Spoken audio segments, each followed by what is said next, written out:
have to attract sponsors to whatever events they want to run in the future. And if you're like me and you love the Dota community, you'll do that regardless of whether you're in Australia or New Zealand anyway. Quick plug-in for the Kiwi Challenge Series 2 for the 12th to 28th of July. Add D2NZ or Dota 2 New Zealand to your profile so you can watch those games. Currently, the intake for that event is closed. It's 18 teams going head-to-head. There's going to be another one after TR3. 24 teams planned for that event. That's currently not open for teams just yet. They're going to wait till they finish the series. This game is not what you see on the screen. It's not LAD versus, it is TSG versus some other team. I forget what they are. SYF. I'll let my co-caster jump into that when we actually get into the game. I didn't update the round information. Yeah, it's actually round 5. Having a quick look here, jumping into the game. Hi Jason, tell us about this team. Tell us about how this is going to go. Dire team pick.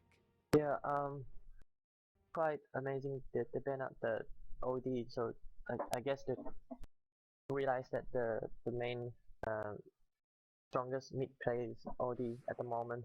So SD again. Radiant team pick. Yeah, like in the previous match, we saw that early ban on the OD. I'm not particularly sure why he's currently not being tiered as a tier 1 hero. He's not even in tier 2, he's in the lower tiers, although I guess there is some meta between these groups. I'm assuming that some of these groups they roughly play on the same timetable, so therefore they're playing in the same meta and so to speak when it comes to team play, so they're banning out that OD. He's got an excellent ult that is very, very good against strength hero based teams, so perhaps they're going for a team that has strength heroes as the core, so therefore they don't want to face that. You can see the early pickup for the Dire being Shadow Demon. We've already talked a lot about Shadow Demon, but I'm going to talk about it again. Disruption, really, really good for that trail lane, really, really good for that initiation, but more so than anything, that Soul Catcher being really, really powerful. A lot of players not really utilizing that enough in pub games that I see. Soul Catcher probably being something you level first over anything else. On the Radiant team, we've picked up a Rubik and a Clockwork. What positions do you think they're going to take up, Jason? I'm pretty sure they go for offline Clockwork and pick up somebody like Gyro or even Unero with Rubik. Well, we've still got Lifestealer in the pool, so if it's not picked up or banned in the second phase of banning, I've seen a lot of games that consist of Rubik and Lifestealer as a duo for that tri lane. Oh, look, and they've picked up Darkseer. We're going to see the first Darkseer on my casts for today. What are your thoughts on Darkseer? What do you think you're going to what position do you think he's going to be in? Definitely offlane, and is really strong against DPS heroes. 10 seconds remaining. Yeah, you know, I play a lot of support roles, Darkseer being my favourite hero of all, mostly because he has that ability to push with the Iron Shells, but he can do really, really well against the trail lane, especially if it's a melee oriented trail lane. He can double Iron Shell those waves, he can really keep the CS down of the opposing heroes while also keeping his CS up high. He does suffer a little bit, obviously, in that trail lane from being able to play cautiously and stay away from ganking the enemy ganks, but however he's got this wall, and what's really, really good about the wall is that it scales through the game in the sense that the stronger the opponents that you're fighting, the stronger the images. So you know, it's always going to be useful all the way through the game. We're on the second set of banning right now. As you can see, there's a couple of bans. Tell us about these bans, Jason. What do you think? I think that they just want to end the game a bit quicker. That's why they ban out the Tinker. And Max is gone. Oh no. Oh no, indeed, and they're banning out Lifestealer and Alchemist. They're obviously looking to ban out some carries that they think the Radiant are going to possibly pick up. Like I said before, that Rubik Lifestealer combo being quite strong. Alchemist being a really hard carry and also quite tanky, so they're obviously taking that out of the barrel. That leaves the pool of potential carries for the Radiant to be smaller. So you probably are going to see that Gyro that you called on earlier.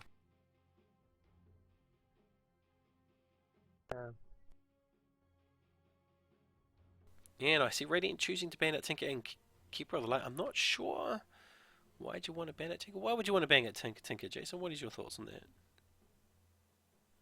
I think just the pushing power and the power to defend from support is so useful, and probably they're gonna pick up PL 5 in a seconds later pick if they were to cheat them, thinking that PL is not gonna able to be picked up. I was thinking they might pick up a Nature's Prophet just because they're banning at the Tinker. Well, I might be wrong, but they're banning at the Tinker, who's going to be sort of this counter push equivalent in terms of flexibility with the boots of travel. So they put their Nature's Prophet in there, and he doesn't have to worry about being counter pushed by Tinker. But I could be wrong. It's still early Yeah, phases. There's still many heroes in the pool. We still haven't seen any nice mid position reveals. We haven't seen a Queen of Pain. We haven't seen a Puck. Let's see what people pick up. Dire team pick. yeah, Weaver is a really good pick. SYF is totally counter the Daxia. Weaver counters Darkseer, you think? I think Weaver is one of those heroes that Yeah, and I've said this many times before. He's got these abilities that are great for escaping. He can take a lot of damage because he's got a low hit pool base, and his 10 strength gain seconds. through the 10 levels is not seconds particularly great. remaining. So the Iron Shell can wreak havoc on him, but he 5 does have five all those seconds escapes, and we remaining. saw in the previous round how well those Reserve escapes were attack. used. They were used more offensively as a dive, and that's what I like to see from Weaver play, as opposed to playing that sort of safe Radiant lane, team pick. use them only for escapes. yeah. Because the reason I believe Weaver is stronger than Daxia is thinking they're both going offline, and if that's the case, right, one is strong carry and the other one is just putting a wall and nobody's gonna touch it, and Weaver can go back again and 10 easily seconds kill Daxia I see, with I the see. third skill. Yeah, Yeah, the individual potential for the Weaver is probably stronger as a mid to late game carry for Weaver. Obviously, he has that ability to gank a little better. Whereas Duxia, he doesn't scale as well as obviously as a carry. But you can't underestimate the power of vacuum. You can't underestimate the power of the team fight. That displacement for Duxia. That's why we've seen so many early bans of Duxia, because he does have such a strong incremental effect on the actual game. yeah. I love how they pick up Kunkka with Shadow Demon together. Templar Yeah, assassin. what combo do you think is going to come at it? I don't see the combo. Tell me what the combo is. Normally, they probably will disrupt and then definitely 2.5 seconds easily target and put a torrent there, and I'm pretty sure that hero will die. Radiant team And pick. together with Visage, 100%. Yeah, and we see here in the second round of picking, they picked up a Conquer and Visage. Visage obviously going to go fit into that trail lane with Shadow Demon and one other, possibly being Conquer at this stage. Conquer, one of those 10 heroes that seconds remaining. if you get the right items early, it can mean basically the end for the enemy team. 5 If it gets a seconds. 5 an early seconds Daedalus, remaining. then those splashes will really destroy the enemy team, even in a team fight, even if it's just random Reserve right clicking. tower. It's a lot of damage. Whereas on the Radiant team, they've picked up Weaver, which we already talked about. They picked up Temple Dire Assassin. team Is this back. the first Temple Assassin for the actual event? Yeah, it'll be interesting. I'm just thinking that SYF thinking the other team will go for Gyro as a triple lane, but I'm looking at it. I 10 think seconds Kunkka remaining. um the Dire team will 5 realize seconds Kunkka is remaining. not able to meet with TA, so Kunkka is actually tri lane, not Reserve time. the other heroes. Yeah, what we So might probably they will pick up probably see Akasha. here is we may, and this happens on occasion, we may see Darkseer mid just to counter that potential TA mid, because Darkseer being a natural Yeah, counter to TA, which means that the the Dire needs to probably pick up another offlane hero. yeah, true. Yeah, and we're not really sure who's going to be in the long lane. You see Clockwork earlier, it could be Weaver. Um, I'm thinking at this stage it's probably going to be Clockwork with those cogs. Those cogs being quite powerful as both a sort of an escape and also as an offensive ability. So it, I think we're going to see Clockwork being used in the long lane and Weaver being used as part of the trailing.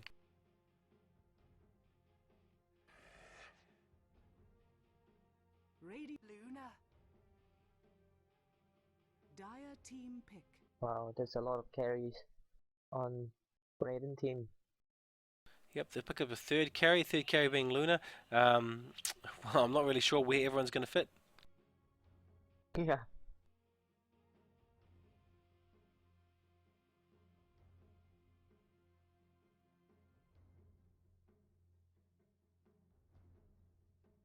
Looks like Weaver will be the support for their team. 5 You know, seconds with lots of remaining. carries, there is the option that they can mix up their lanes based on what the last pick is for the Dire team. And the Dire picking up Queen of Pain for their mid position. Yet again, another Queen of Pain. Let's see if we can repeat the previous game's issue. Although we're probably going to go straight into a pause just at present. Yeah, changing to AP mod now. So let's use this pause, maybe for those who didn't watch the early cast, tell us a little bit about ANS and what it is that you're trying to achieve.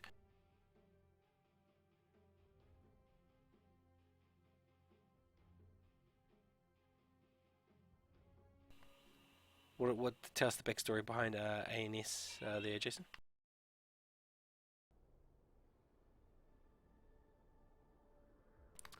And it looks like it's yet again another remake of the game. I'm not really sure what's going on here. This is going to obviously eat into game time. Bear with me, guys, as we go into yet game 4 of the same game, and I'll have to redo this cast all over again. Try to gank me, but I've got in this, so I'm escaping. Mid didn't call MIA, you took no time to get slain. I'm getting fed hard this game, and you're all getting ganked. Just watch me juke through the trees, denying myself with ease, and getting no kills from me, cause you're all getting spanked. Your team is throwing, lack of skill is showing, my KD is growing. Shouldn't you start warring, baby? Hey, I just ganked you, and you got angry, but here's my meat hook, so feed me maybe. It's hard to kill me when I'm so tanky, cause I've got heart now, so feed me maybe. Hey, I just killed you, and now you're raging, but here's my meat hook, so feed me maybe. And all the other bads try to chase me, but I've got rot on, so smell me maybe. Before you came into my lane, Flesh Sheep had no stacks, Flesh Sheep had no stacks, Flesh Sheep had no stacks. Before you came into my lane, Flesh Sheep had no stacks, and you should know that Flesh Sheep had 0 stacks. First blood. Have I got juice on the cheese? I bought myself smoke, so you can't see me. You kids don't realize you're all just fresh meat. Hey, I just killed you, and now you're raging, but here's my meat hook, so feed me maybe. The other team tries to blame their latency, but Right, it's me again here, Mikey Kai. Sorry, this is actually a remake game of a whole bunch of previous games. There was an issue with teammates, and as a result, I've actually lost my co-caster. He's currently in the wrong co-casting channel, which means I'm going to be casting solo for this particular match. Australia and New Zealand stage team, as you can see on your screen, or the group. Go to www.facebook.com, type in Australia and New Zealand, the word and, not the symbol. Australia and New Zealand stage, and you should see this picture come up. Click like. The more likes they have, the more strength they have in terms of pulling a support they've got. A quick plug for the Kiwi Challenge Series 2. It's specifically a New Zealand event. It's 12th to 28th of July. 18 teams going head to head. Add Dota 2 New Zealand to your Steam account, and you'll be able to watch those games. Currently, intake for that is closed. They're looking to do Series 3 after TI3, which consists of 24 teams. And the match is between SYF and I forget who the other team is, and I'm really sorry about not having the team banners up earlier. There was some technical issues from my end, aka my son. Jumping into the game, they've already started the game. There's the picking stage has already gone past. This is because this is a remake, which I will include in the original the later cast, which might annoy some people because there'll be a big gap. But we've got a Queen of Pain in the mid position here. clearly going to be in mid. We've got Shadow Demon, Visage. They're going to be in a trail lane.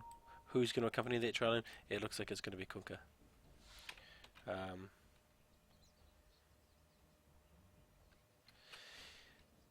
In the side lane, we've got the long lane. We've got Darkseer. Darkseer not choosing to choose that middle position to counter the TA mid, which is likely to be TA mid. Yeah, it is a TA mid. Queen of Pain TA mid. I don't favour the Queen of Pain. I actually favour the TA. I believe the Darkseer would be a better counter for the TA, at least shut her down. And the Queen of Pain is going to farm more effectively in the solo lane versus in the mid against a TA. Or might be a Weaver mid. I'm not really. Might have been an early call. The battle begins! The Radiant trail lane consisting of a Rubik and a Luna, as well as a Clockwork. And they're going to be looking to get some ganks. They need to get some ganks in this particular trail lane because of the Luna. The Luna requires serious farm in order for her to be effective in the late game carry. Whereas Kunkka, he just needs a couple of items. He needs that Daedalus and some treads, and he's pretty good to take down the entire team. Whereas Luna, she needs that serious farm in order for her Moonglaves to be just as effective as the Kunkka splash. We can see here that there's an all nicely placed defensive ward here from the Dire team that's going to block at that pull cam. They're not going to get a pull creep. They're not going to be able to deny bit of a skirmish there, but not really much anything going on. Cogs being popped prematurely. They're not going to be able to push, pull, which is really going to hurt this trail lane. They're going to be feeding the opposing offensive trail lane more than they would like until they deward this ward here. And you can see they've used their sentry to detect that. There should be another sentry on somebody. And I have a look at Rubik, he's got one more sentry. He could detect that and deward it, but he probably isn't aware just yet. When he goes to stack is when he'll first find out. He should have been aware already because those camps should have spawned. In any case, in the mid position we've got this TA doing what I thought this TA would do, out harassing this Queen of Pain by moving counter position to this Queen of Pain and then using that side blades to just basically harass her down. Although taking damage himself in the same phase, he hasn't got a big mana pool, and so even though he's got 2 points in refraction, he hasn't got enough mana to activate it, so he is potentially in a position of danger. If he gets daggered, if he gets screamed, this TA could go down. In the top lane, we've got a Darkseer versus a Weaver. Jason called it the Weaver in the earlier sort of captain's mode phase. He called it the Weaver would be a stronger pick against the Darkseer. You know, my position normally when I play team game is to play this off lane as a Darkseer if it's available, and I know from my experience you can easily outpush this Weaver. You can double Iron Shell a wave and you can really drive back this Weaver. Even though he's got Zakuzi, even though he's got Zoth, he doesn't have that early game, so you can dominate him early game with those Iron Shells and sort of lock him down with that sort of CS ability. In the bottom lane here we've got a Torrent followed by a Visage ability, just like this guy, getting away, Rubik getting away on 10 hit points, actually 10 hit points, 1-0. One will right click and that would have been first blood to the Dire team. Let's have a quick look at the CS, even though I think this is going to be a particularly tight engagement right here. You can see the Dire sitting quite slightly ahead of the Radiant in terms of CS. You know, there's only like 1 or 2 in it, it's early game. Oh, nice cogs here, disrupting the enemy team. First blood being picked up by Luna. Clockwork is going to probably go down, and also Kunkka. So that's a total win there for the Radiant team. They may also pick up Visage if she decides to turn. Visage still hanging in the close position and laying down some harassment. Not feeling too threatened by this Luna and Rubik, although I'd be looking to retreat. And it's quick TP and back by Kunkka. So 2 kills to 1 kill for SYF, the Radiant team. And they are currently out harassing, if I look at this. Out harassing that mid position. Just slightly versus the TA. I still think it's going to be in TA's favour if this TA can get a bottle or some sort of farm, which is coming on the crow right now. Yeah, boots and bottle. You're going to see this CS really change in the favour. Oh, but there's a smoke. There's a smoke. This is an exciting play. Is this Queen of Pain going to get in there? Ah, nice timing for the refraction. That causes the Queen of Pain decide. She decides, hey, look, refraction's just gone up. Let's just back up and let go back into sort of a more of a laning harassment phase.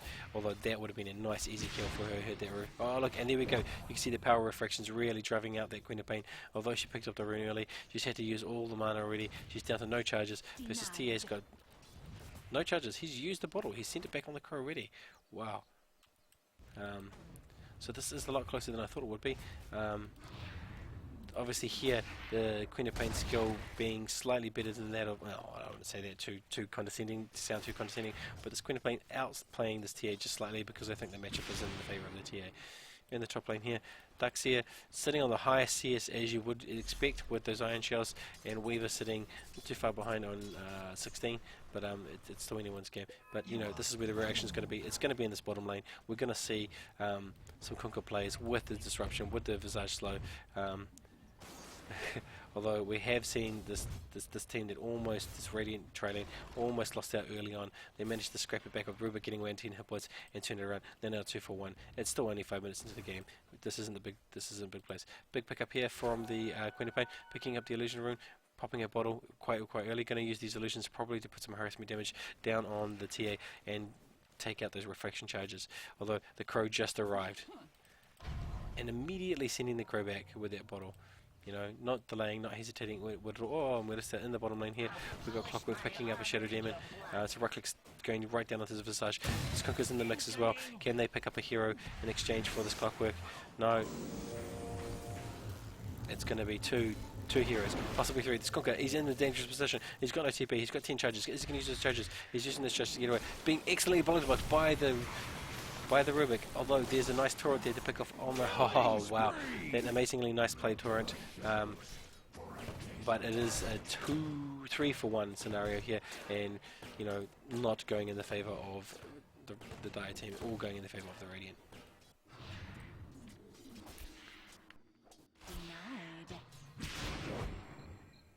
Again, in this mid position, this Queen of Pain having to fall back quite regularly because of the out harassment from Cyberblades from this TA, who's also got traps. You can see where the runes are. She's going to be much more, even though she hasn't got as much flexibility as Queen of Pain in terms of that blink and being able to gank and get to the runes faster. Those traps, and the fact that she's excellently body clearing is really pushing this Queen of Pain back. Look, she's had to retreat back to lane. Being out of lane, being forced back out of lane at this early stage is going to be detrimental. The XP and the gold is going to go in the favour of the TA even more, which gives less opportunity for gank. And she TP straight back in. She's not going to go for a side gank. She's just going to go and answer this TA. If I was that Queen of Pain, I would have looked at to move rotating into this bottom lane or into the top lane to pick off somebody. Yeah, definitely the bottom lane because there's a Weaver. Would have looked at rotating into that bottom position to try and pick off, help these guys pick off these three heroes without losing any of your own. And we can see here that Rubik did use the Sentry Wards eventually to deward their wards, and now they're using this camp effectively in terms of pulling their lanes. Although they're only single stacked it, so they're just picking up for CS and a bit of a delay on their own wave, possibly a double wave through here, which means they're going to probably have to right click this down and to push if they want to make effective use of it.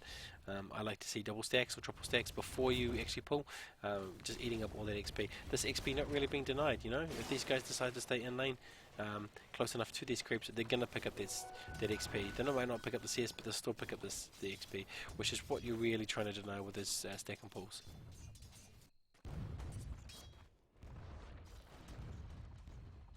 Just to remind everyone, I am flying solo yet again. There was a number of issues with the game, captains being AFK and people with computer issues. We had to remake 4 times, and as a result I accidentally entered the wrong channel from my co-caster, so he's probably casting on his own also.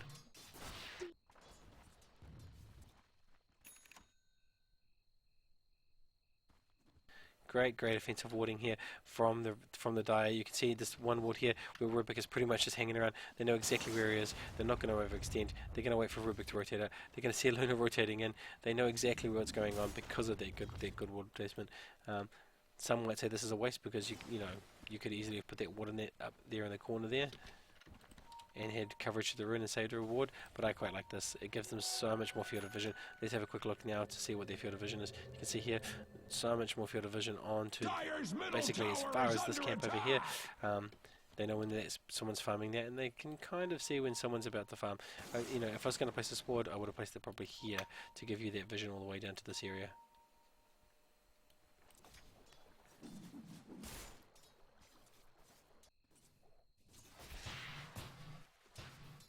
This game still being anyone's game at this stage is quite quite tight, I think. Even though there's, it's a 6-3 kill, it's only 9 minutes. That doesn't really mean anything in the early game. It does mean a slight advantage in terms of gold farm.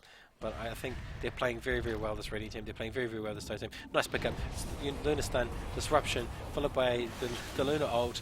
The Shadow Demon is caught in cogs. There's a nice... Oh, wow, I don't even know what's going on there. Shadow Demon goes down. Conquer goes down. Clockwork kicks away on 150 hit points. TA is going to rotate it in, but she's not doing so well. I can hear a Queen of Pain scream. They're looking to pick off as many players as they can, and that is a disaster for the Dire team. They've lost 3 heroes for 1 TA. It is now 10-4. I just said it was tight, and now that was a bit of a throw. From my perspective, that was a bit of a throw. They overcommitted here, and the Clockwork cogs really, really, really costing them in terms. Clockwork cogs really, really paying off for the Radiant in terms of disrupting their team. Easy pick off of the Shadow Demon, easy pick off of the Kunkka, and now they're in dire straits. Graph says it's 2,000 XP difference. That's not a huge gap. That is still just one team fight. Not even one team fight, it's half a team fight away. And only 1,000 gold, it's the same thing. That's 2 hero kills. Oh, nice utility use of the smoke. 4 heroes all smoked up, looking to rotate in and get this Luna by who's on her own. And they move in disruption, followed by a Queen of Pain screen. Yeah, and then there you go. And Visage Nuke. And it's an easy pick off of that Luna. The Dire pulling back some of that loss they made in the early team engagement. And you can see here, that didn't really reflect very well in that graph, but you can see there's at least 1 kill. They've picked off that Luna, which is probably more important than picking off the TA. Luna being a much heavier late game farm, so now they only have to worry about that TA in the mid game phase. Dire's middle tower is not what it used to be. That is... Radiant's towers are fortified, just like Axe. Quick reflection of the CS. You can see here that the Dark Seer is sitting at the top of the tower with CS. I would normally expect that with the Dark Seer offlane.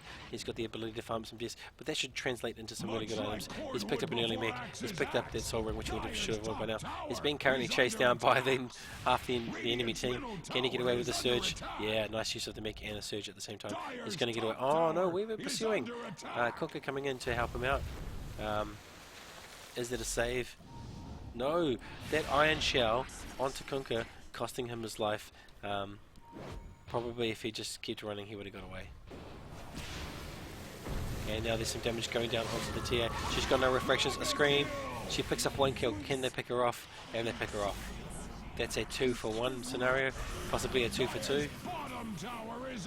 Oh, Kunkka staying in the combat, even though he's in the danger zone, playing it. Oh, nice. Wow. That going really, really in the favour of the Dire. They've managed to narrow that gap now in terms of the XP and gold difference. Bit of a misplay, I think, from the Queen of Pain. She came in and she screamed and she picked up a kill. They should have all backed off, but they sort of overcommitted to a battle where they should have possibly... No, what am I saying? That was really, really well from them. They played really, really well. The other team with the TA is where the issue came from. They overcommitted just slightly. And they've lost a little bit of their advantage, but not a lot. The graphs don't tell me a story that says, hey, look, this game has been thrown.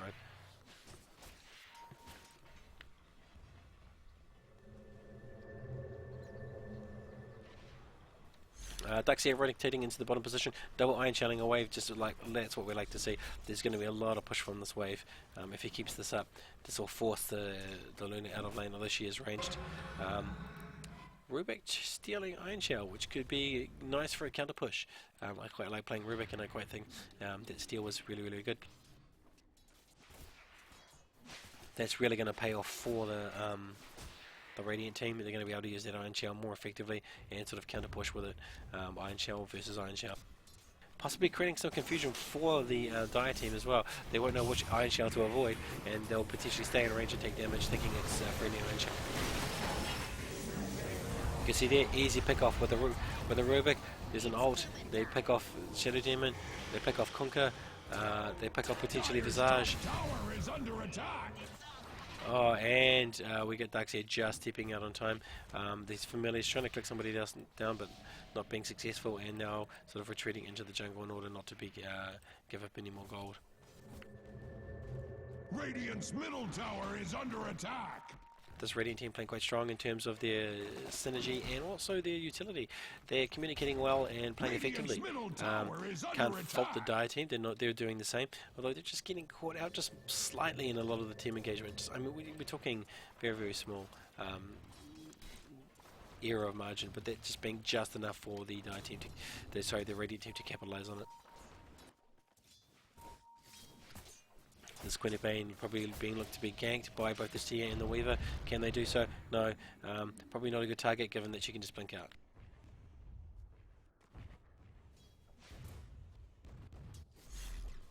Darkseer having rotated back to the top position. This tri lane, basically everyone's resorted back to the original positions.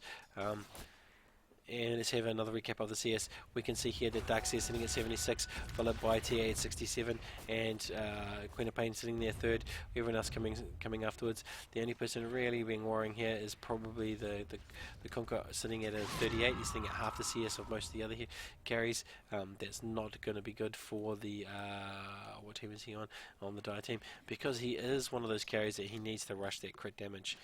From my perspective, from my opinion, sorry. If he rushes that crit damage, it's going to be way more useful in this team fights. His right click splash is just going to add as much as this Queen of Pain Scream. But he's not going to have that, so they're going to suffer slightly. Also, this Darkseer doing extremely well, picking up that early mech. He's really be able to, like, they haven't had a good team fight yet, but when he's involved in that team fight, he should be able to be considerably more useful with the wall and a vacuum, followed by a mechanism.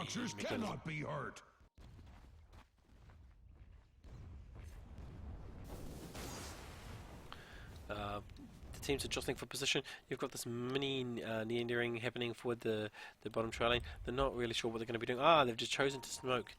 Two-man smoke, probably with a follow-through from Luna.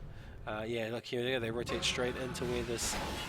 nicely played by the Radiant. They knew that the Queen of Pain was going to go for the rune, so they smoked up and rotated in, followed up by the TA. Easy pick off, easy cash, easy money. Subtract from your wealth, add to my wealth.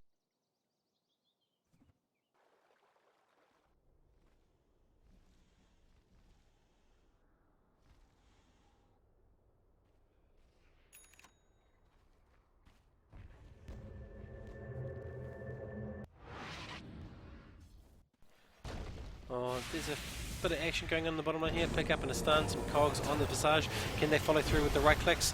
There's a nice turret and then a fail boat coming in and taking out what's up one person. Two. Can they take out the third? Can they take out this TA? Can they make it a 3-for-1 scenario?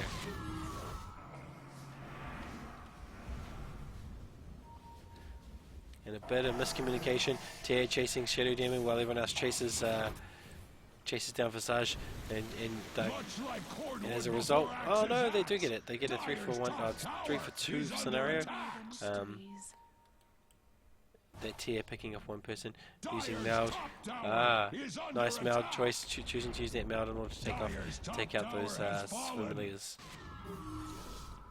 Darkseer surging into the mid position here, looking to either take out some CS. Now he's rotating in just to add some protection against anyone pushing against this tower. Clockwork looking for a hook. TA just rotating into that bottom position, clicking out to Conquer, who thought he was safe under his own tower, but he just got right clicked down. Not a problem now that she's got the farm. Plus that being able to blink in and do that is blink in Meld and then do the extra damage from Meld. Radiant's middle tower is under attack. Loon having completed the Helmet Dominator, now going for the BKB, early BKB. Missed that Ribbit picking up a kill in the mid lane here. With the assistance of the TA that did TP mid. Oh wait, Queen of Pain comes in to get this rune, and that's going to be a misplay. She's going to get right clicked down, and that's a big misplay there by the Queen of Pain. She could have easily have not done that and lived, but she did not know. She had no vision. You can see there's no runes, so she blinked in there, not expecting to see anyone. And for that blind blink, she paid with her life. Dire's top tower is under attack. Oh, there's a lot of damage going down on this TA. She doesn't want to die, but she's getting hit by blades. Right click from Cockers. There's cogs coming in. This is going to be 2 kills. 2 kills for none. Overconfidence from the Radiant team being dealt in the form of cash for the Dire and 2 dead heroes. Dire's bottom tower is under attack! Dire's bottom tower has fallen! Axe wishes it was you instead! We can see here they're now reverting into almost a team fight, 5-man Dota phase. We've got the Dire, they're choosing to clump up, they're choosing to stick together and sort of overlay their abilities to stack. Whereas the Radiant, feeling more confident with their kill lead, XP gold lead, they're choosing to push the lanes, but push those lanes. They feel that their strategy is going to be more effective for them. Let's have a quick look at the graphs just to make sure. Yeah, they're sitting at 10,000, just above 10,000. It is a minus snowball effect in terms of XP, but gold does not reflect exactly the same result. It's saying they're getting close to a minus snowball, but not exactly a snowball. Miss hook there. There's a right clicks, mound. There's all kinds of abilities going down, and that's a dead image. Nice vacuum, nice wall. That's a Visage down, that's a Rubik down. Who else is going to go down? They're looking for targets, but there's no cohesion here from either team in terms of focusing DPS. They're all kind of going after individual heroes, and that sort of cohesion as to who they should target first, or that focus fire is coming as a secondary afterthought, right, as opposed to the captain calling the names.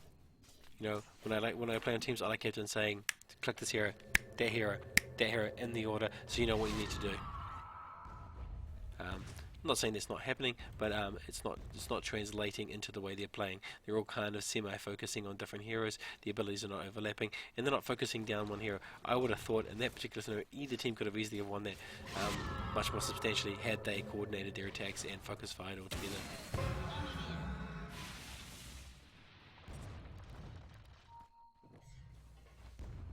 Again, I quite favour the Dire's warding. Look at that, nice little position ward in the mid here. It's going to give them that vision right up beyond that tower. And same down here. Oh, it's about the same. I'm just going to give them that vision, that ability, that confidence to push into the level. Oh wait, and there's a disruption, save disruption from this SD onto the Queen of Pain. She doesn't get right click down, which I thought she was. There's hooks, there's things going everywhere left and right. There's cogs going up. They're looking to take out. Oh, there's a vacuum. There's a screen. They take down the TA. They're looking to take another. Look at clockwork. They're now pursuing. They're now wanting to push this tower. There's a surge going on. They're not going to follow through. They're just going to right click down this tower and get an easy tower.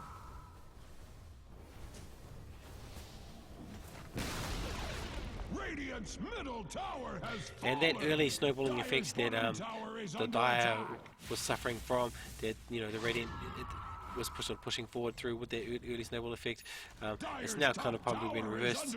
No, it's still sitting in a similar snowballish type area. They still have level disadvantage.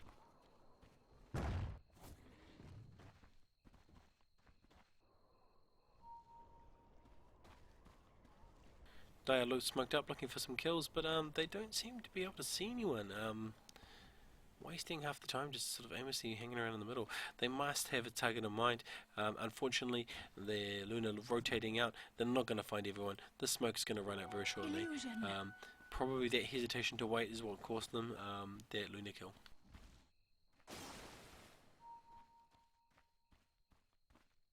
Although they're on the bottom lane now, looks like they're going to rotate into their bottom position and at least put some damage down onto them.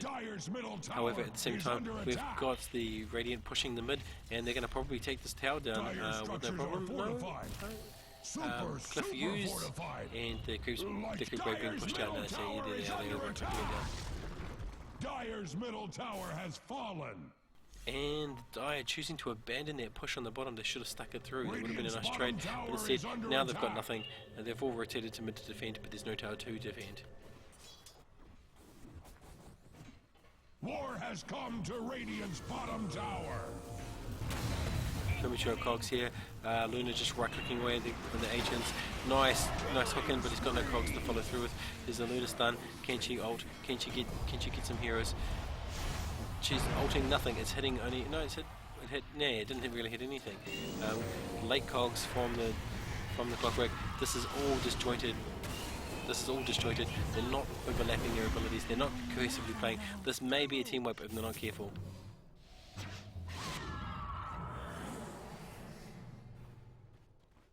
And both Clockwork and Weaver just getting away, and we're talking about sort of very, very low margins of how one or two right clicks and they would have been dead. They only lost Ducks. Oh wow, that blocker free almost killing Queen of Pain.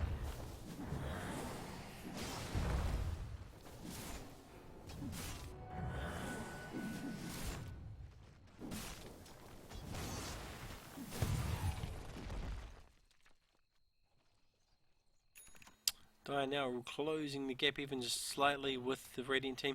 The Radiant still hit on farm as far as I can tell. They're now, yes, he's no longer officially a snowball. It's now into the normal sort of, we've got a good lead sort of position for the Radiant. They're no longer, they're only leading by just under 8k in XP, and in gold they're only 7.5, slightly an advantage. That's an advantage still. It's going to translate to better farmed items, but it's not as much as it was in the earlier game. The Dire team is looking much more healthy. This is going to probably equivalate or at least stabilize very shortly.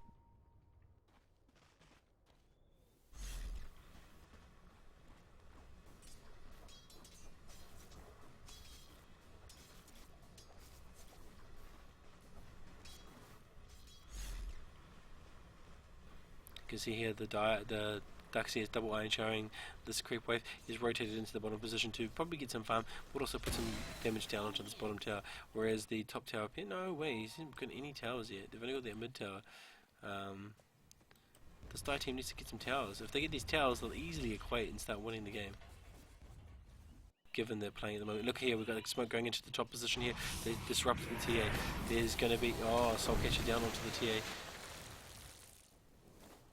But she blinked out. Where'd she go? She managed to blink out of there really, really well.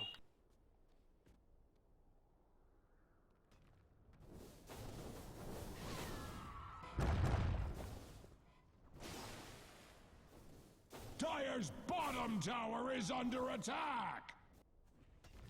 See some damage here going down from the Radiant team onto the bottom tower. There's a surge coming in.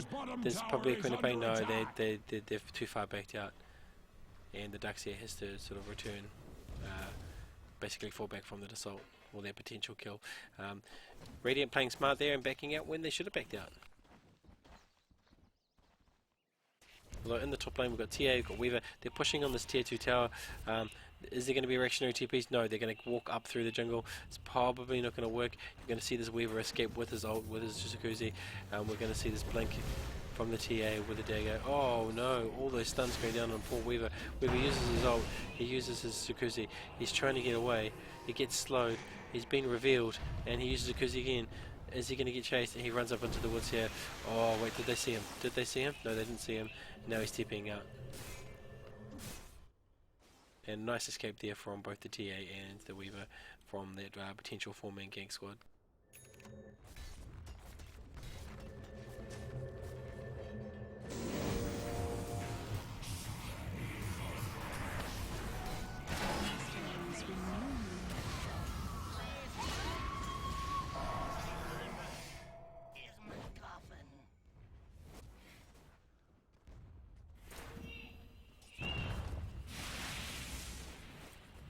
Dire's bottom tower is taking many wounds. Radiant found the weakness in Dire's bottom tower.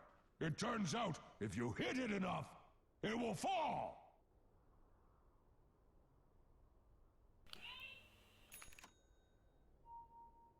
Sorry there guys, I had some technical difficulties. The Radiant team really pushing home their advantage in this bottom lane here. They took the tier 2 tower.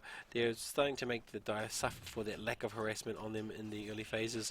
There was some, and there were some early kills on her, but not enough.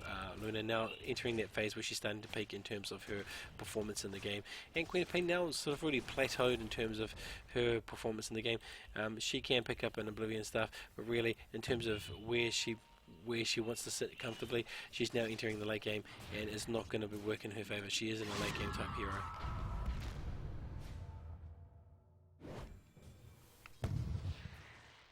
As you can see here, TA now starting to out harass this Queen of Pain.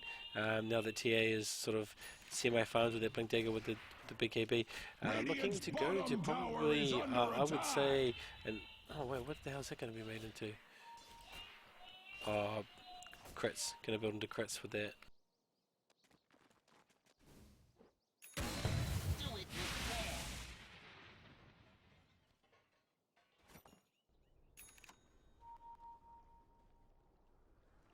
And we've got 4 heroes rotating around into the top position, looking to put pressure on this tower. Can they get a tower? They need some towers, yeah. They've only got 1 mid tower. They're going to be suffering, particularly the supports from items, because, you know, when you're a support, a good amount of your cash flow comes from taking those towers, especially if you can get them early. Radiant's top tower is under attack. Illusion. Radiant structures are fortified. Radiant's top tower is under attack. And we see here there's an engagement here, there's clockwork engagement with the hook, and then he's got cogs, but he's being soul captured, and he's been ulted, and there's right clicking going down everywhere, and everyone's going down. We've got clockwork down, we got the Luna ult, she picks up a Shadow Demon, and she picks up a Visage with the Glaives, and potentially there's also going to be a Conqueror in this mix. Yeah, and there's going to be a Queen of Pain. She sacrifices herself. That was totally silly. That was a huge misplay from the Dire team. They should have backed out with those 2 heroes when they could have, but they sort of overcommitted. They thought they could at least take it. The Luna ult, and the Glaives now starting to really nail home that carry. Her potential as, you know, her farm, I should say, nailing home her farm as that sort of heavy carry.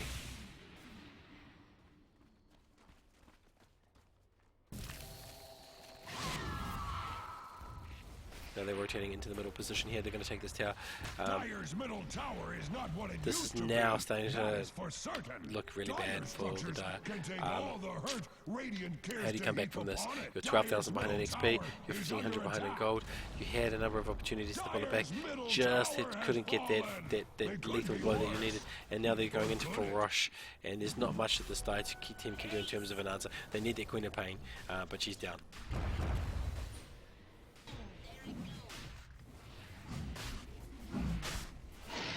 Roshan has fallen to the Radiant. Luna picking up the Aegis, and it looks like they're spreading out into sort of a farm pattern, as opposed to sort of going in for a tower. They're feeling pretty confident given their position. They know that with that Aegis, Luna's going to be pretty safe. She's already looking pretty farmed. She's got that Manta Style, she's got the BKB and the Helm of the Dominator. She's probably going to be looking to build that Satanic. In the mid position here, we're looking at Clockwork. Clockwork is looking to slowly build up that mech, I think now. I'm not really sure. He's got an energy booster and a headdress. I don't really think he's know what he's doing in terms of items. I think he's changed his direction at the last minute. Conquer does have a Shadow Blade. He's not really using it effectively in terms of that early initiation you can do by running in and just sort of splashing everybody. We've got a medallion on the Visage, which I like to see for those rushes, but they haven't been able to use it effectively. Shadow Demon just sitting on mana boots and having just used smoke. They're looking to pick up some kills. So we'll see that, we'll follow that very shortly. And Darkseer is sitting on a mech, he's sitting on pipes, he's got all the support items, but as Jason called out earlier, you know, it doesn't matter how well this Darkseer does, he's not a carry, he's not a weaver.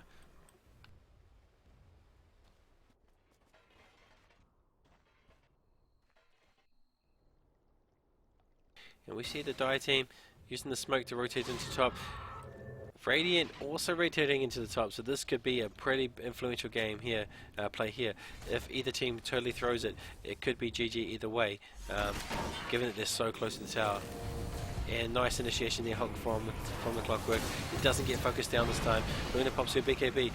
You know, someone's going to go down, so there's right clicking going on everywhere, especially from this TA. She right clicks down the Shadow Demon. He just gets away with it, and there's a scream there from the Shadow Demon. They don't pursue the SD. He's going to TP out. Clockwork goes down. Weaver goes down. Everybody taking damage everywhere. Darkseer going down. That not working out as well as I thought it would for the Radiant. And a cancel TP. They're looking to try and finish off as many heroes as possible, particularly this Visage, who's now out of position. He's been slowed. There's a Luna and a TA chasing him, but there's some sort of Conquest splash coming from somewhere. And I think this Radiant need to back out of this jungle, of the Dire jungle, or otherwise they're going to suffer from having overextended and being picked off due to overconfidence.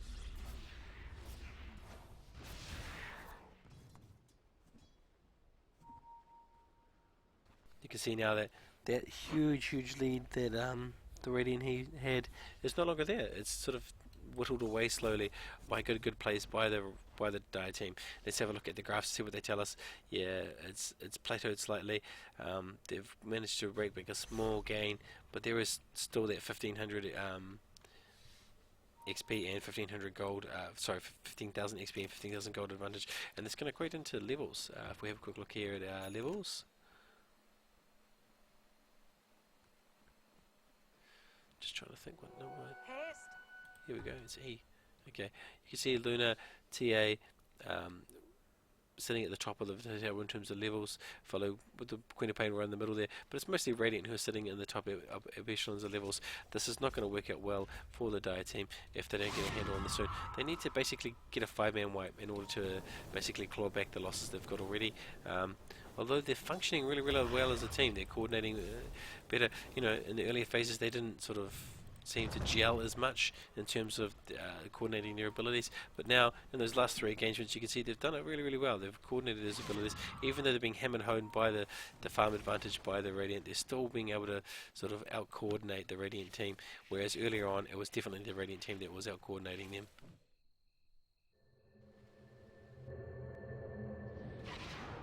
Going to TP in from this Clockwork. I think this Clockwork could potentially be throwing his life away if he's not careful. He may not be aware that there's 5 enemy heroes just sitting up there. Oh, he flares them. He knows they're there, so he just sort of hugs this tower and waits for some support from the other Radiant team. Radiant team choosing to go through the river. This ward here going to spot at least the Luna coming through, so they're going to back out. They've got smoke on. They're going to look for a hero who's by himself.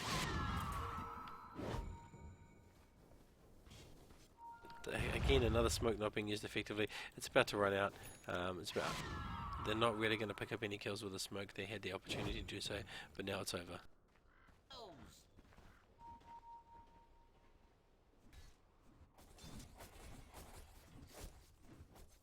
And we have a look at this Luna. She's looking pretty farm there. I thought she was going to go for that Satanic, but instead she's going for the Eagle Song. She looks like she is going to go for that BKP. Now they're choosing to use the smoke. You can see here whether or not somebody's actually, for the once, is going to use their smoke effectively. They're looking for some kills. Unluckily, though, just as we saw in the bottom jungle for the Dire, they've already backed out. That ward there showing that they had smoked up, and they know they're smoked up, so they've pulled out. Radiant's bottom tower is under attack. Puny Radiant. Conker looking to take down the tower. No one's going to TP in for this tower. Is he going to keep pushing? He is. Tower has been laid low. I'd like to see a little bit more of a coordination between Luna's ult and the boat, but I mean, hey, they're doing pretty well at the moment. Who am I to say? I'm not exactly a good player anyway. Top tower has fallen. Axe was not involved. Reactionary TP from Cooker coming into the top lane here. They're looking to defend this tower. This could be a big play. This is going to be, this could be quite a big play. Luna being caught out with, so many abilities on Luna. She goes down. She's got the Aegis. Where's the backup from the Radiant team? They don't go in. They don't go in. Now they go in. Now after the initiation from the cogs, although there's a wall, there's a vacuum, there's a scream, Clockwork goes down. Luna's ult goes off. Who else is going to go down? Mechanism popped from the Ducks here. And we see Ribbit going down. This is backfiring onto the Radiant team. They're having to withdraw. They have to retreat. Both Weaver and TA escaping. 3 for 1, I think, lost because they killed they killed somebody. No, they killed nobody. 3 for no one. Nicely placed wall. I said earlier, although I'm wrong with the farm perspective in terms of how, I'm right with the farm perspective and how this influential this wall is going to be in terms of that it scales through the game. This Weaver still probably doing more individual right-click damage because he is a carry. The battle of the long laners, who's going to win out? I'm pretty sure at this stage in the game it is going to be Darkseer. He's got a blink dagger on the Darkseer. It means that he can blink in closer and do those walls. I would have preferred to see a heart or maybe perhaps slightly more tanky items so he can survive through those team fights. But hey, he's doing pretty well. I can't fault him anywhere.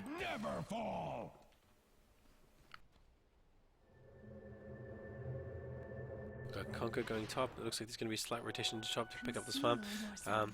Meanwhile, in the top lane here, the Radiant looking to try. Is it Radiant? Dire looking.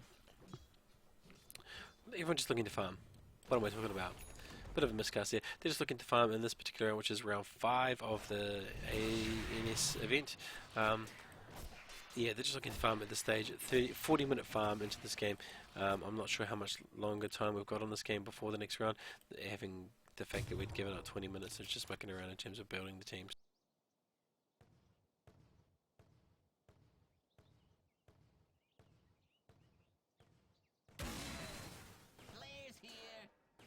And I'm looking into this game in terms of time. I don't know if this game's going to get times. Just bear with me, guys, while I go and type up some messages to the organisers to see whether or not the next round is going to start.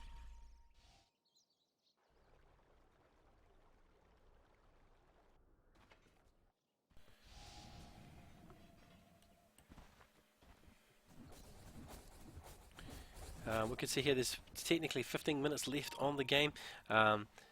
It is close-ish. They can't see the graphs that I can see, so you know, in terms of just straight up kills, it looks close-ish. You can tell though from farm, if you looked at your opponent's heroes when you can see them, you can tell how far all behind you're behind. And look, you can see they've managed to claw back yet again. The Dire just sort of above that slight minor snowball line that I like to call the snowball line. It was a snowball, and they've clawed it back with some really, really good team fights, good coordination of abilities, and same with the gold. I think the farm really for where this sort of big difference in farm and XP is coming from, it's really coming from this really good place from the Luna in terms of right clicking on things, and yeah, just good plays from particularly from this TA in the mid position. I don't think TA versus Quap was a good call, just because I've seen a lot of games where it's stacked up, and you know, Quap has that early game harassment, but once there's enough basically levels on the TA to deal with the Quap, the refraction and enough levels in that refraction, it just means that she's so hard to actually start harassing, and she's just as flexible. She can't teleport around like Queen of Pain can, but she's really, really fast. She's going to get that blink dagger, and when she gets that blink dagger, she can be just as detrimental in a team fight or in the ganking purposes as Queen of Pain. So I would have probably not put Queen of Pain mid. I probably would have put this Darkseer, but you know, that's in hindsight.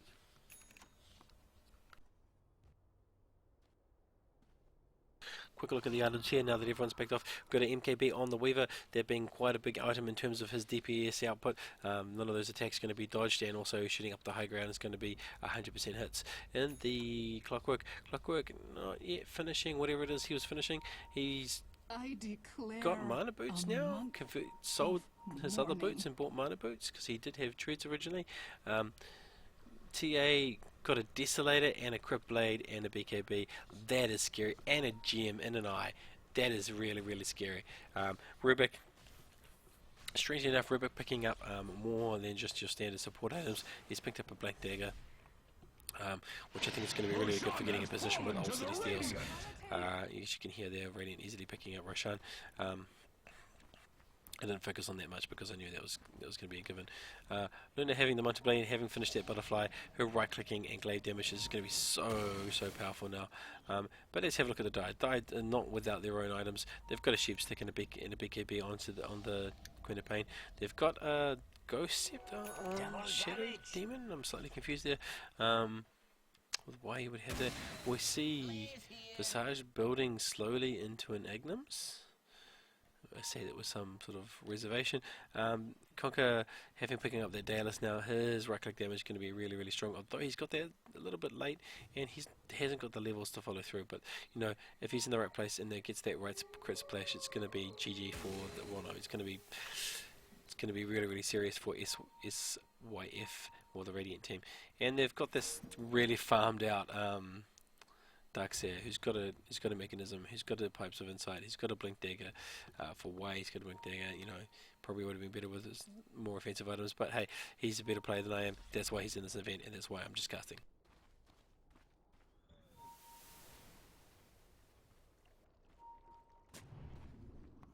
Both teams looking for kills, but unfortunately they're countering each other. We've got oh wait, they've spotted them. The Radiant have spotted them. They're smoking up. They're going to go look for them. They rotated into the Dire jungle to look for them, and with the help of that one ward there, or with a ward, or somehow they knew. They don't have any wards, but they knew that they were in their shop. So you can see now they're just running through right as hard as they can. The smoke is going to run off. They're now in a position to gank them. They've been revealed by these creeps. No, they haven't been. They haven't noticed the minimap. Those creeps would have revealed them. They're still pushing forward. They're looking to come behind them, but there's a ward here that's going to say where they are. Dire's going to know where they are. They can see that they're at their agents. They're looking to go in on them. Looks like there's a bit of indecisiveness in this Dire team as to what to do. It's now a race. It's transitioning into a race. We've got Dire pushing this bottom tower. They're really going to have to push this tower in order to get... Yeah, so there's now reactionary TPs. They're going to be split up. This is not good news. Not all... No, they all TP. They all TP. They know that this is the game. They need to win this engagement in order to have a fight. There's a wall down. There's a fail boat. And we see Clockwork go down. And we see right clicks going on everybody. Oh, all those Desolator hits just really raping up everyone. And Luna goes down. Aegis being popped on Luna. She's back up. And Luna ult, Luna ult, Luna ult. No, she's already used it. Yeah, she's already used it. And that's just disastrous there for the Radiant. They've lost. Oh, wait. No. It's so close. Look at all the damage going down on Rubik. Rubik goes down. Luna's going to go down. TA's the only one left. That is a 5-for-1 scenario in complete favour of the Dire. They managed to repel that assault, but they did lose that mid-racks, melee racks. They're now on the back foot, although they did narrow that gap and they did pick up a lot of hero kills. As you can see by the graphs, that doesn't really make an impact very much. It's still above 10,000. And so, although I called that particular team fight for the Dire, this game now going in the favour of the Radiant.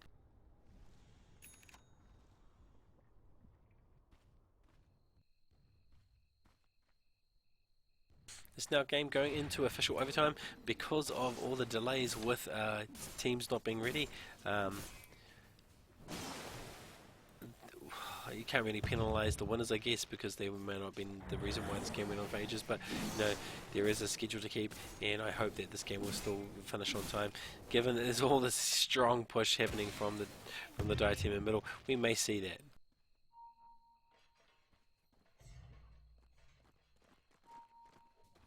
No, they abandoned that push and they look to rotate around through the agents, but they're caught off by this creep.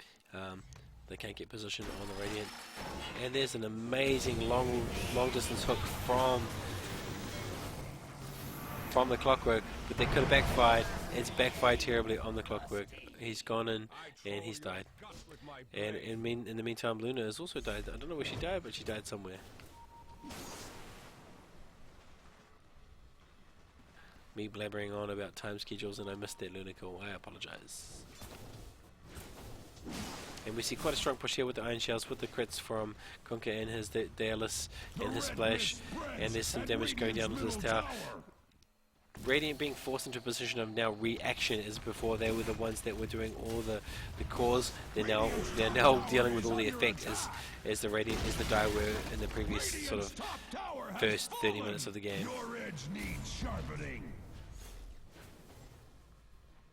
And Radiant having to sort of retreat back a bit while the Dire are really pushing in against this tower. This could be their counter push that they need. Are they going to keep pushing or are they going to pick up? They choose to back up. They choose to back up. They've won those fights. They've taken the kills. They took a tower. They're now returning to mid/bottom, trying to catch this catch these farms and then push out the lanes. Wow, Rubik sitting on 4,700 gold. Can someone tell me what Rubik is planning to build? Queen of Pain. Queen of Pain's planning to build. This money's all for buybacks. You can see here you've got 4,600 on Kunkka. We've got 2,900 on Darkseer. Not enough for the buyback yet on Visage, or no enough on Shadow Demon. But everyone else thing was substantial amounts of money. And they smoke up. They're looking for some kills.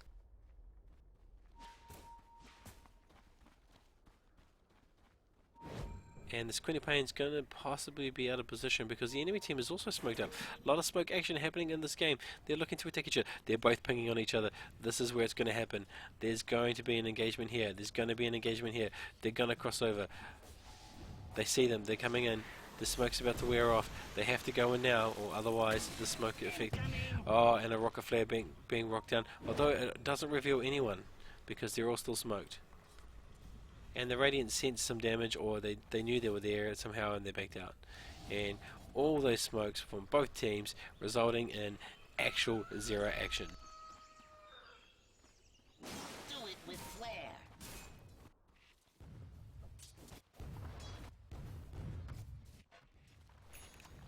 And we can see here in the bottom lane position, we can see there is a strong amount of pushing happening from the Radiant team. Oh, apologies, I accidentally disconnected myself from that game. Not really paying attention, am I?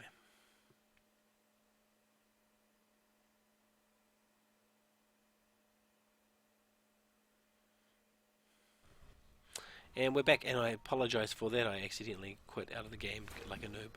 And there's a pause.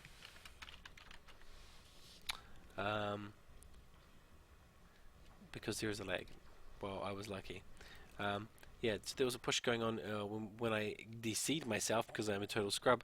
In the side lane here, we had some push going on from the Radiant. Looks like that's still kind of going on with the Weaver being there, although the rest of the team has rotated into mid position to defend this tower.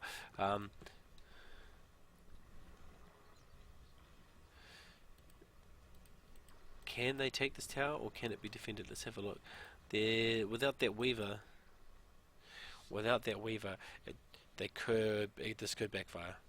They've got a TA, this TA, and this Luna can crack out a lot of right-click damage, especially with their Satanic now up. They got a mech. Yeah, they could easily repel this. I think they've got the item advantage, even though they're down on heroes.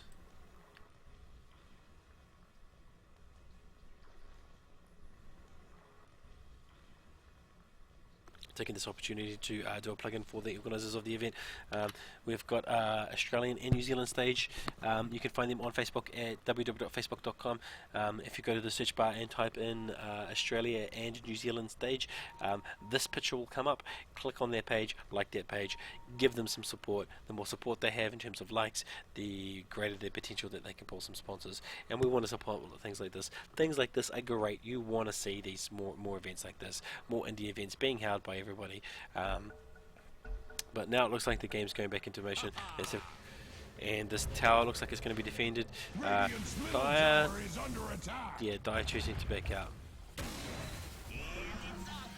We've seen a lot of this. We've seen a lot of hit and run tactics being used by both teams. A lot of mis-smoking in terms of where they're looking for the enemy opponents. Invisibility. And they're hoping Rush is going to be up, but it's still 2 minutes away, so they're going to pick off these agents and just hang around and look for picking off this Rush. Look at picking up this Rush.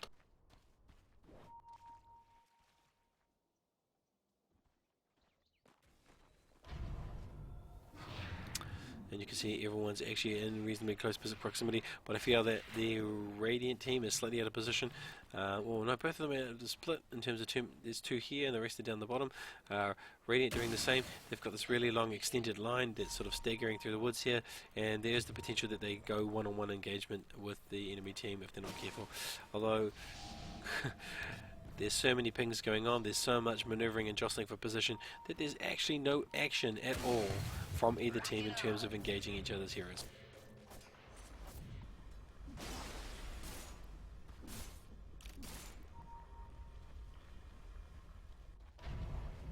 And Radiant looks like they're going to retreat and probably look to do a rush, whereas Dire is looking to defend this push and possibly push up their lanes a little bit.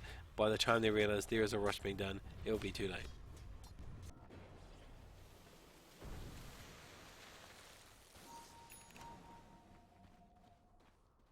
And a ridiculous amount of pings being used in this game. Like to see that in terms of team communication, but some of them just being aimless pings all over the place. You know, why, for example, did Rubik ping this top Q lane here?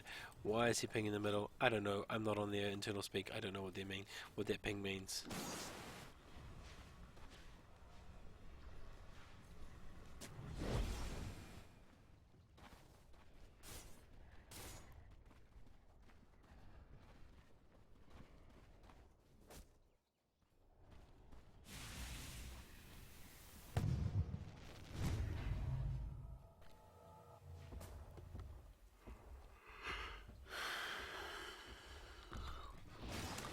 Radiant team are going to come in. Do it with flair. They feel confident. They feel they can do this. No, and both teams back off yet again into the stalemate position.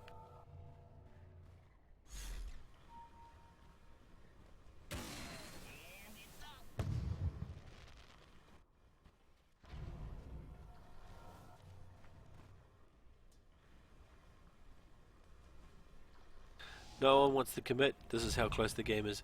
Nobody really wants to commit to a team fight. Everyone is scared of team fighting everyone else. So it's a dance. Radiant are going to be ballsy here. They're going to push into the Dire jungle. They've had that flare vision a number of times, so they know they're not there.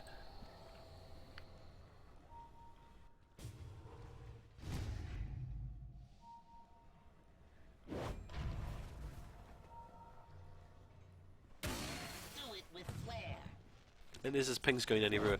Radiant now pushing up the mid lane. I'm not sure if they're going to do this rush, or they're abandoning it, or they're trying to feign that they're doing it.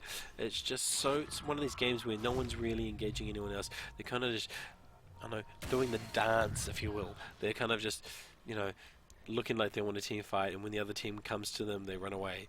And it seems to be the same pattern for both teams, not just one side. None of them wanting to commit to a team fight whatsoever. They want to just farm up until they know they've got their substantial advantage, regardless of what team is sort of looking at it. And it's off.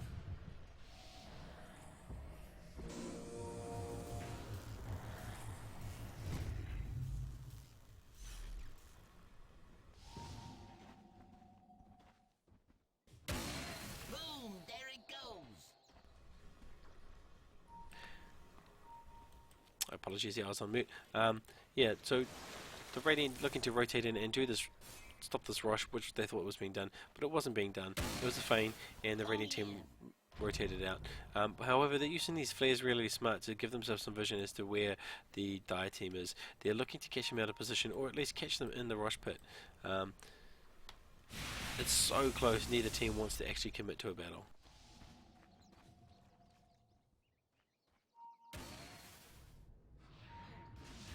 And Radiant finally going for the rush. They get impatient. They're going to go for the kill. They know that there's some vision there from their familiars, but they're just too fast for the Dire. Dire just not have the potential, the answering power to that. And with that Aegis, we're going to see a lot more aggressive play from the Radiant team, especially now that they're so farmed. They've got, look at this TA, so farmed, going into the Manta style now. Everyone on the Radiant team being ridiculously farmed, and the same, kind of the same, except for the supports on the Dire team. They're less farmed, and I'm sure the graphs say that, but I'm not going to jump to a graph, given that this is a really close, tight engagement.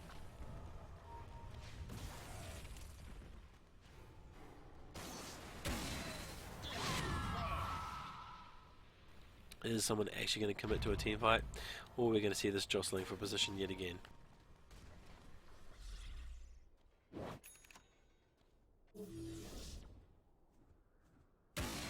Incoming. And yet again, there's still no engagement. Even though everybody's there, everybody's keen, nobody wants to commit, and it is all in the favor of the Radiant at this stage. Their upper racks, oh, and those glaives just from the images, really wreaking havoc, not just on the buildings, but also there's glaive damage really sort of knocking them all down for a little bit, and that's from an illusion.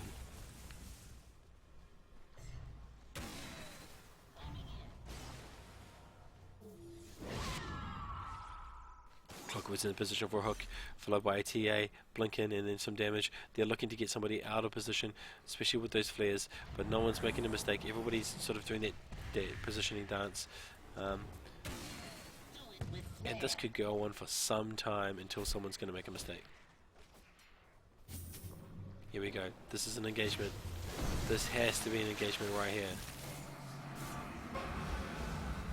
No, it's just it's a small skirmish with no one actually dying, no one committing from either side.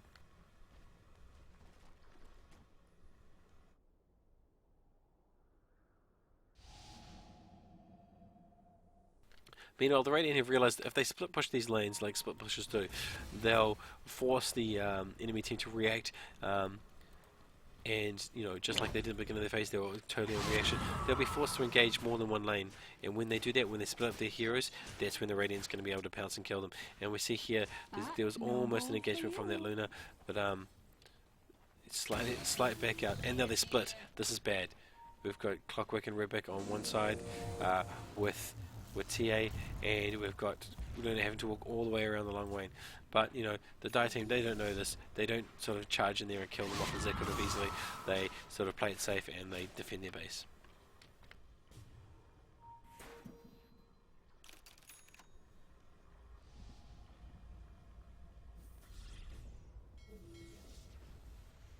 And that split push from the top lane,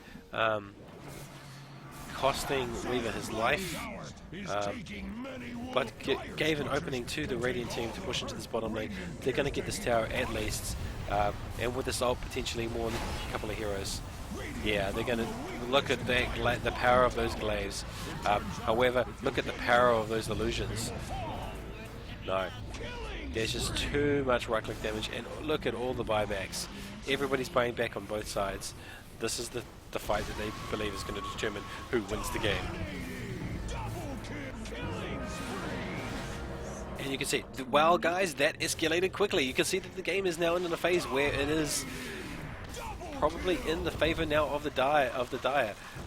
Having utilized those buybacks to kill off the enemy team, they're now in a position to also free push, because the Radiant team does not have the same. No, they're reserving their buybacks for when the push gets in closer. Your caster is miscasting. This is still anyone's game, but it does look on paper, at least from the kills and from the position that everybody's in, that it's anyone's game. And it says it's 34 to 34. Let's have a quick look to make sure that is the case. Yep, it's 34 to 34, and we're seeing a big push here from the Dire into the bottom lane. Although this could be somewhat of a trap because they don't realize that the entire enemy team, or the entire Radiant team, has buybacks except for TA. They want to utilize the fact that they want to capitalize on the advantage that they believe that they have. They can't see what we can see, of course, and they may get this tower if they're lucky. But I think we're going to see his buybacks here from Luna. We're going to see Rubik come back in a few seconds. Is it going to be enough? Are they going to be able to repel this attack? Yeah, so we see a Rubik buyback. Even though he only had a few seconds, he's forced to buy back because he knows this is how tight the particular engagement is. And we see well placed ball followed by an amazing vacuum. It would have picked off somebody if it was not for the sheer power of these moon players. They're just right clicking down everything. The illusion's driving them back. They lost Shadow Demon, potentially going to lose some more. They're retreating just from basically Luna and Weaver alone. Rubik not really adding anything to that engagement other than some disrupted CC. But those glaives just being so strong on that Luna, they don't have any answer for it. Oh, and you can feel the pain. And a pickup from Rubik with that Blink Dagger. And yeah, Luna picks up another kill. This is going to be a rotation into mid. They're going to pick off the last of that, probably that Rex, because it's already sort of half gone. And possibly rotate into top lane and try and take out their tower. Here.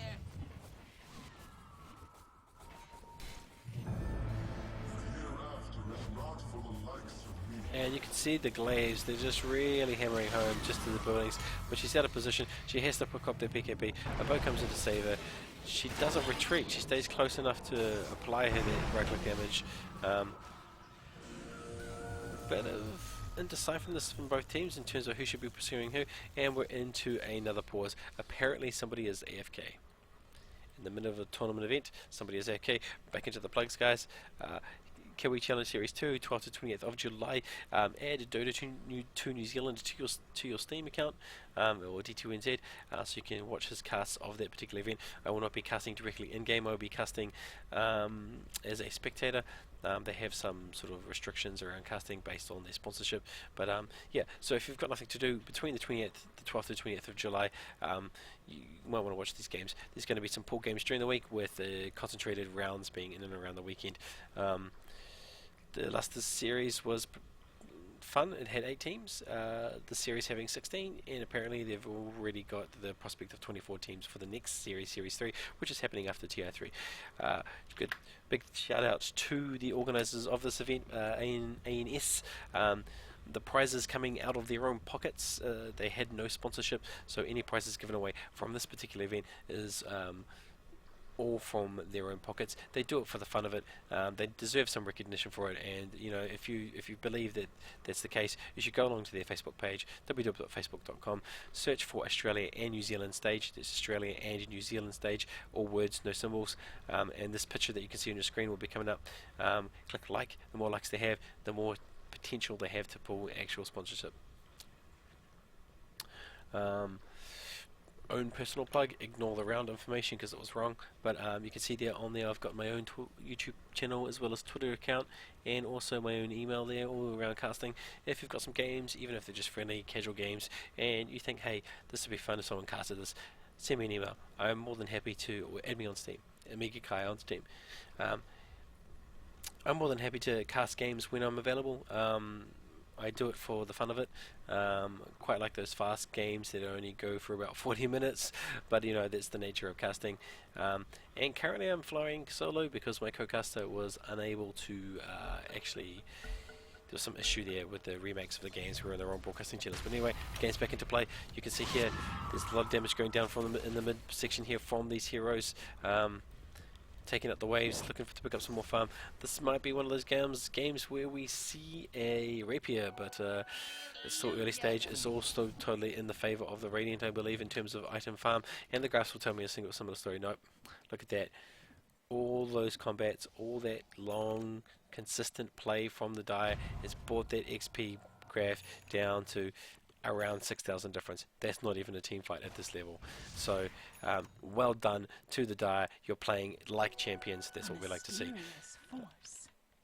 In terms of gold, it's still sitting at 1,400 or so for in the favour of the Radiant team. 14,000 is not something to scoff at. That is going to relate to item farm, and you can see in the game it is actually equating to quite serious item difference in terms of hero lineup. You can see Conker having picked up a heart since we last looked at him. He's got drums. You can see the items for yourselves. Sheepstick being picked up on Darkseer. Sorry, Shadow Demon not really having anything, and it's going to be super influential, same as Darkseer. But you take a look at the enemy team, you know, even their supports are super farmed. We've got Manta, Daedalus, that TA being super scary, this Rubik being ridiculously farmed, as well as this Luna, who's super scary, but even Clockwork's got pipes. Clockwork probably is the least farmed of their team. You know, so that 15,000 gold difference does equate to a reasonable amount. But it's this mid position here where they're looking to pick up some kills from the Dire team, and if they can, and they'll go straight for the throne. You watch here. If they can get this team fight, they will go straight for the throne. They've got the smoke on. Are they going to use it? No, this is another team fight that didn't happen, even though there was smoke coverage and lots of vision. Although the Dire have definitely outplayed the Radiant in terms of ward positioning. All these wards have been exactly where they needed to be in this game, and it's really surprising to see really good support even at this level. Sometimes you see games where there's a few wards down, and they're down in sort of the normal places. The wards here being really critical in terms of giving them the critical vision and avoiding those team fights that they were needed to avoid.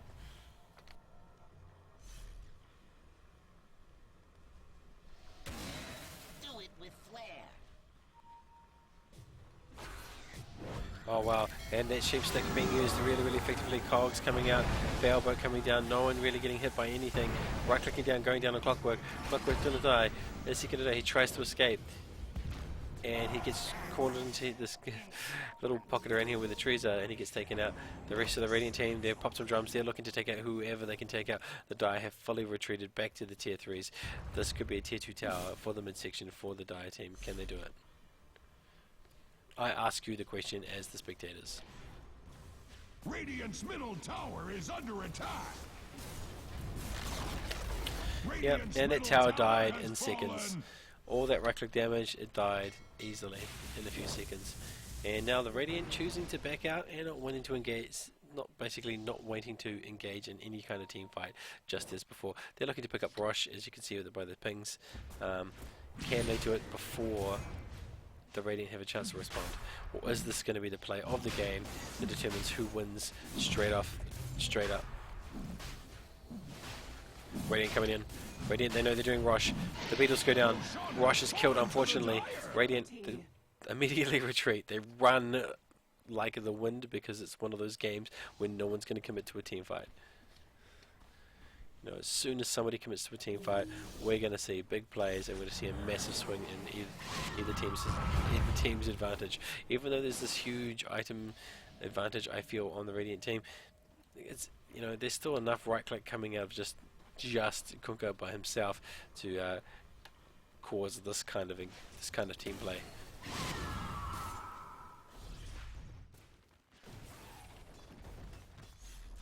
And Radiant choosing not to commit to the extra fight. It's going to push the wave and back out. They're just going to back off. This is going to easily be an 80-minute game.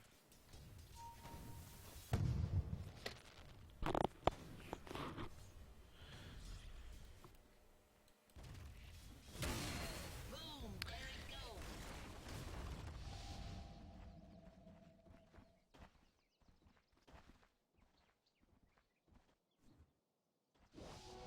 Double damage.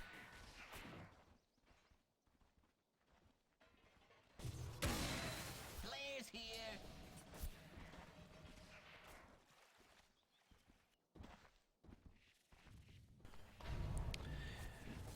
Both teams playing very, very cautiously here. That's not a bad thing. Both teams playing the safe game. Both teams believe that they have the DPS that could basically tip the scale of the game if the other team makes a mistake. That's what they're doing. They're looking for the other team to make mistakes, and it's going to happen eventually. Someone's going to commit to a team fight where they shouldn't have, and that's when we're going to see this big swing.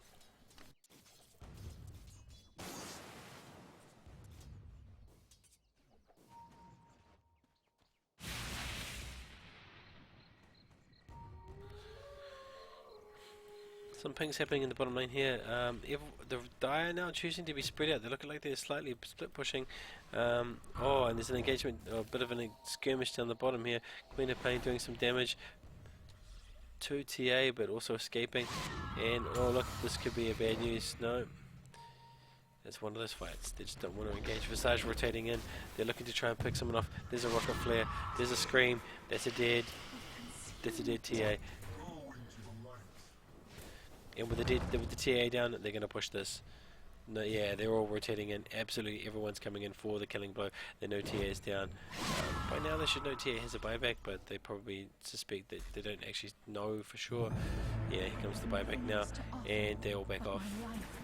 There's going to be a bit. No, they're going to commit. They're going to commit. For once, they're going to commit to a team fight. The first proper team fight since. Oh, another tactical puppy pause right there. This is a tactical pause. I do not believe it is ping related as it has been led to be believed by the team. I believe this is a puppy pause. They know that this is a critical moment in the game. They know that TA has just brought back. If they can force a death out of TA, they know there's no buyback. And they're probably just weighing up the odds, or at least discussing how they're going to do the engagement in this phase.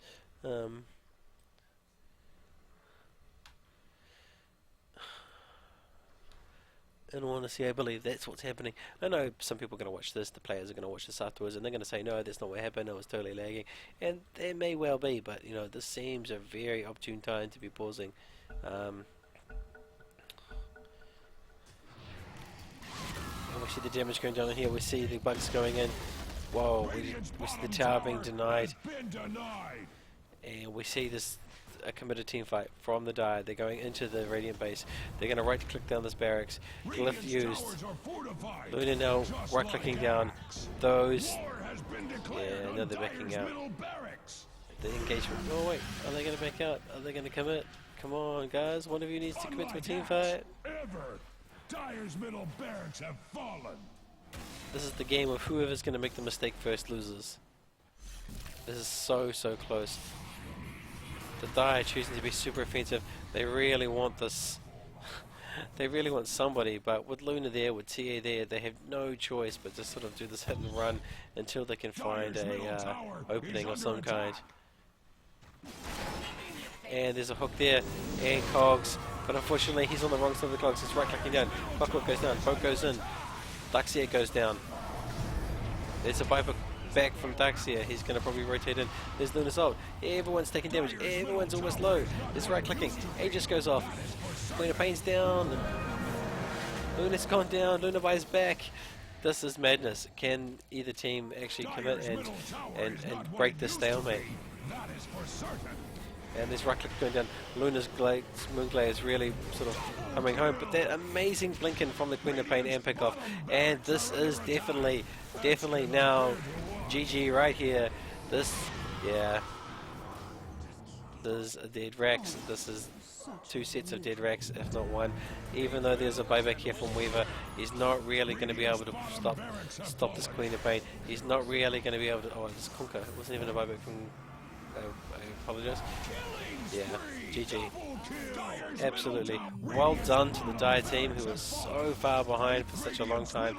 They played consecutively, safely all the way through the game. They played very, very smartly. They played very safely, and as a result, that long game, patient play in terms of not looking for a team fight unless they were sure they were committed, has paid off. Also those tactical pauses, those very key tactical pauses where they can discuss what the actual engagement is going to be, really paid off. Although Conker's going to go down, he's just brought back, he's looking to escape if he can. They're still up with everyone, but they're backing out. Are they really going to back out? They're not going to take this mid tower. Really? Oh well. They're going to take that as an advantage. It's now 1 set of Rex for 1 Rex. I thought they were going to take another set, but they were more interested in killing the heroes, and there's this good buyback from the Clockwork in terms of using his mini stuns to chase down the Conquer has now put them onto an equal footing. Although, if I take a look at this graph, I'm sure this graph is going to tell me otherwise. And what does the graph say? The graph says, yeah, the graph says it isn't for the first time in the course of the game. After 71 minutes, it is now in the Dire's favour by about 1,000, 2,000 in terms of XP, and only 5,000 gold difference between the Dire and the Radiant. But, you know, the Dire are playing really well here. I don't want to say this is a game of throws, but it's been really close. And they just played that much better in that last team engagement. Baiting and going in and out in terms of hit and run maneuvers in order to sort of bait out the abilities from the Radiant, and it worked well. They picked off everybody, and they forced all these buybacks from the Radiant team, and they only used 2 of their own buybacks. Only Darkseer and Congo have brought back, which means they have this big potential to push, and if it doesn't go well, they can buy back and defend. Whereas they know that if they pick whatever heroes they pick off from the Radiant side, even if they have the money, it's unlikely they're going to be able to buy back.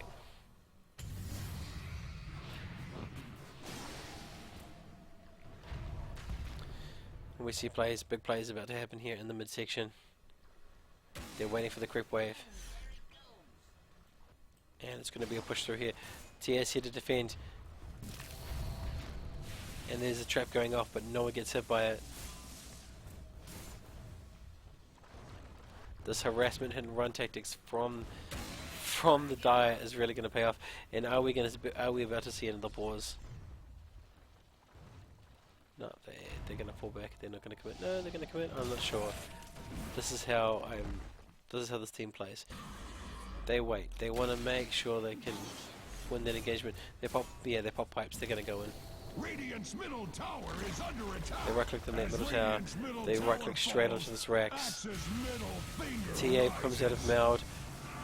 There's abilities going everywhere. Who's going to go down first? Valbert coming in. He knocked down TA. Takes a lot of damage. Scream goes down. Is it going to be a dead TA? Is it going to be a dead Clockwork? Luna's ult comes in to save the day. And she gets Darkseer. And Weaver goes down to a torrent from the Conquer. and there's right clicks going everywhere. And Radiant's middle but the tower pressure's is still under on. attack. Dire are still pushing this right in, and there's no one here to answer them. They're gonna get Radiant structures are Glyph. fortified. I thought there was gonna be sneaky Rex, but no.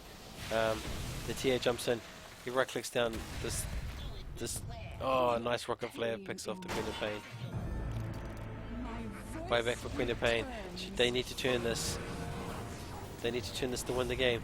Dark Shadow Demon goes down to the Clogs. Tower is under attack. Weaver getting picked off by somebody. I'm sorry, I totally missed what they killed Weaver. Visage going down to Temple Assassin. TA's right clicks. Now the Radiant having the ability to now counter push into their base and hopefully put some damage into this tower. I wouldn't bother going with Rex, I'd just go for the throne if I was them. They've got so much right click from just this Luna, they should be able to do it. What are they doing? Oh, they want to get Rex. They want to try and beat the backdoor protection.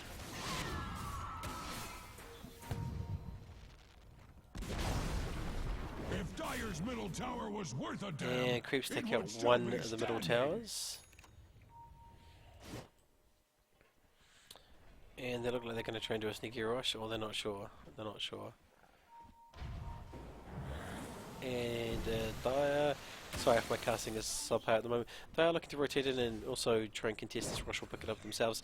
But it's just one of those games where, oh look at that great hook, and we see a almost dead. No, that's a definitely dead Luna. Double kill. And Luna does not have buyback status, I believe. She does have buyback status. And this game's going to go into the 80th minute unless they can get a concise team victory right down the middle here.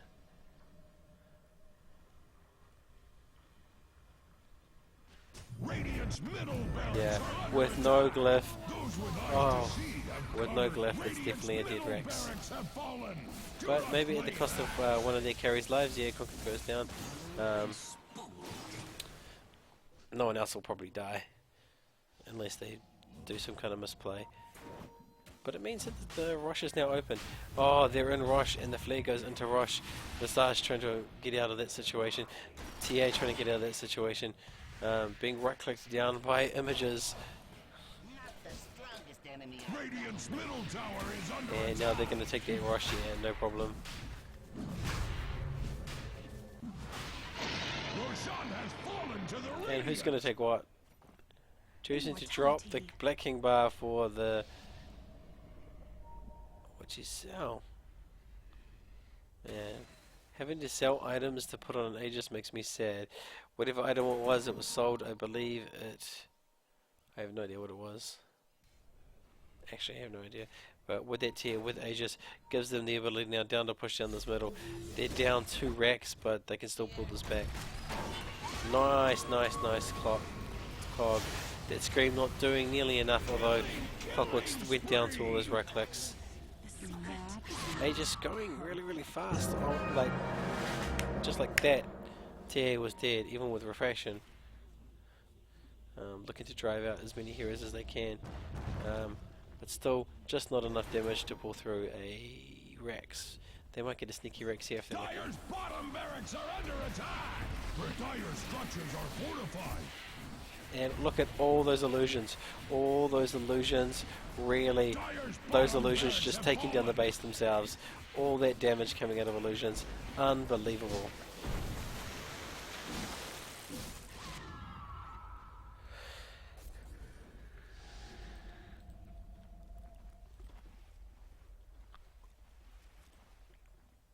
Those Manta Blades being really good with both those heroes. They're doing really well. You could see all those illusions, how powerful they were. They took down basically half the base by themselves, half those wrecks by themselves. And now we're at almost exactly a stalemate position yet again. We've got one range barracks in mid for the Radiant, and we've got one range barracks in the bottom lane for the Dire. Nothing in the middle for Radiant. Nothing in the bottom for Dire. Sorry, other way around. Nothing in the middle for Dire. Nothing in the bottom for Radiant. It's back to being a stalemate, and they're on exactly 46 for 46. I'm sure the graphs will say it is about a 6,000 or 7,000 k difference. No, it's almost 0 difference in XP. And yeah, 7,000k difference in gold for the Radiant. Although that difference in gold not really contributing, not sort of equating into kills. This game now going into this 80th minute, 20 minutes overtime, thanks to all the problems we had at the beginning with team making. What can I say?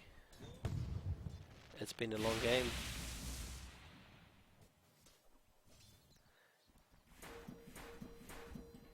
And everyone looking to jostle and not engage into a team fight until they're sure that they can get an advantage yet again, given that it's all the way back into a stalemate. Everyone's actually gone back to farming, and there's a bit of a smoke up here. Are they going to take utilize? Is this going to be the one team fight where we see that it's because of a smoke? They know they can pretty much go right up to this Rax before being revealed. Yeah. And that's what they're going to do.